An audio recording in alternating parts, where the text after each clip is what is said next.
யார் இந்த KPY Bala? Bala exposed. Bala வந்து ஒரு சர்வதேச கைக்கூலி, இவன் ஒரு ஸ்கேமு, இவன் மாட்டோன்னு நினைச்சா வாங்கட அடிக்கலாம்.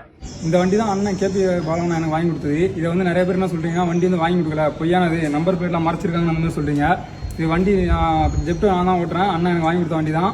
எவ்வளோ வன்மம் இல்லை. சரி ஓகே, நானும் வந்து இந்த 2 நாளா சரி ஓகே இது ஓகே இது இப்போ முடியும் அப்போ முடியும்னு பார்த்துட்டு இருந்தேன். ஒரே ஒரு படம் பண்ணேன். அந்த படத்துக்கு அப்புறம் இவ்வளோ வந்து ஏதாவது ஒன்று பண்ணுவாங்கன்னு எனக்கு சத்தியமா தெரியாது. ஒரு சின்ன கான்ட்ரவர்சி ஒன்று போயிட்டு இருக்கு இந்த ஆம்புலன்ஸ் ரிலேட்டடா. ஆம்புலன்ஸ் பார்த்தீங்கன்னா கொடுக்குறப்ப இல்லை டிடி அப்படின்னு சொல்லி மென்ஷன் ஆயிருக்கும். அது வந்து நாங்கள் கொடுத்த அடுத்த நாளே எங்களுக்கு தெரிய வந்துருச்சு அது வந்து டி மட்டும்தான். அன்னைக்கு பண்ண பெயிண்டிங் ரீஒர்க்னால வந்து டின்னு எக்ஸஸ் ஒன்று ஆட் ஆயிட்டுன்னு சொல்லிட்டு எஃப்சி முடிஞ்சதுனால இது நம்ம கேரேஜில் போட்டோம். அதுக்கு ரீப்ளேஸ்மெண்ட்டாக ஆம்புலன்ஸ் நம்ம கொடுத்து அது பயன்பாட்டில் இருந்துட்டு தான் இருக்கு மக்களுக்கு. அதில் எந்த விதமான பிரச்சனையும் எதுவுமே கிடையாது. ஸோ இந்த ஆம்புலன்ஸ்னால எவ்வளோ குழந்தைங்க பிறந்தாங்க, எவ்வளோ பேர் உபயோகம் அடைஞ்சாங்க, எவ்வளோ உதவி பண்ணுச்சுங்கிறத பற்றி யாருமே பேசவே இல்லை. இந்த ஆம்புலன்ஸ் வந்து ஒரு நம்பர் பிளேட், ஒரு டி பிரச்சனை, சின்ன டி, அந்த டி பிரச்சனையை வச்சுக்கிட்டு எவ்வளோ பண்றாங்க.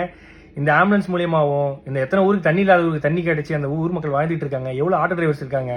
அது மட்டும் இல்லாமல் இந்த ஆம்புலன்ஸ் எவ்வளோ பேர் பிழைச்சிருக்காங்க இந்த ஆம்புலன்ஸ் சர்வீஸில். அது இல்லாமல் எவ்வளோ பசங்க வந்து படிக்கிறாங்க. இதெல்லாம் சொல்லக்கூடாது.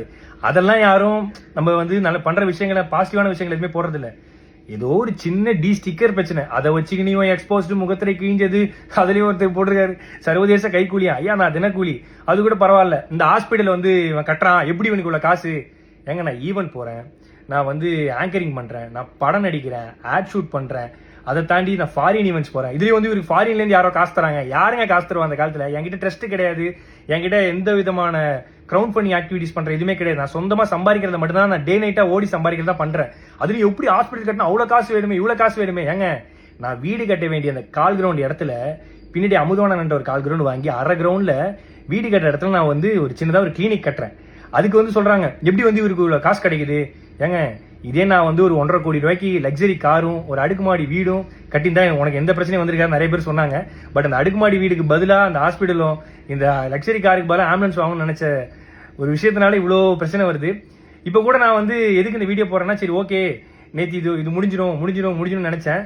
பட் இல்லை, இது வந்து முடிகிற மாதிரியே இல்லை. ஸோ அதனால தான் வந்து ஏன்னா நம்மளுடைய பேரை வந்து மக்கள் கிட்ட கலங்கடிக்கணுங்கிற ஒரு விஷயத்துக்காக இவ்வளோ விஷயங்கள் நடந்துட்டு இருக்கு. பரவாயில்ல. இப்போ நான் ஏன் வீடியோ போட்டேன்னா, இதை பார்த்து நிறைய மக்கள் வந்து நிறைய பசங்க வந்து ஐயோ இப்படிலாம் பண்ண இவ்வளோ பிரச்சனை இருக்குன்னு சொல்லிட்டு பின்வாங்கிடக்கூடாது. கடைசி வரைக்கும் அவங்களால முடிஞ்ச உதவி, ஏன்னா நம்மளை பார்த்து நிறைய பேர் பண்ணிட்டு இருக்காங்க. உண்மையாக வண்டி ரெஜிஸ்ட்ரேஷன் பண்ண புக்கு எல்லாமே இதெல்லாம் இருக்கு. அதுலேயும் வந்து வீடியோ எடுத்து யூடியூப்ல போட்டு சம்பாதிக்கிறான். நான் வீடியோ எடுத்து இன்ஸ்டாகிராம்ல தான் போடுறேன். இன்ஸ்டாகிராம்ல போட காசு கிடையாது. யூடியூப் சேனல் வச்சிருந்தா தான் காசு. என் யூடியூப் சேனல் கிடையாது. ஆனா என்னை பத்தி தப்பா பேசி யூடியூப்ல போட்டு தான் ஒரு சிலர் காசு சம்பாதிச்சிட்டு இருக்காங்க சமீபமா. ஸோ நான் என்ன சொல்றதுன்னு தெரியல. பாத்துக்கலாம். எவ்வளோ வன்மத்தை தாண்டி வாழ வேண்டியதா இருக்குன்னு இப்பதான் தெரியுது. பிரச்சனை இருக்குன்னு தான் நல்லது பண்றோம். ஆனா நல்லது பண்றதுல ஒரு பிரச்சனை இருக்கான்னு கேட்டா என்ன சொல்றதுன்னு தெரியல. நன்றி. இந்த 2 நாளா நான் படுற கஷ்டத்துக்கு எல்லாத்துக்கும் நன்றி. ஆனா நீங்க பண்றதெல்லாம் பார்த்து நான் ஓட மாட்டேன். எனக்குன்னு மக்கள் இருக்காங்க, அவங்களுக்காக நான் கடைசி வரையும் ஓடுவேன். தேங்க்யூ.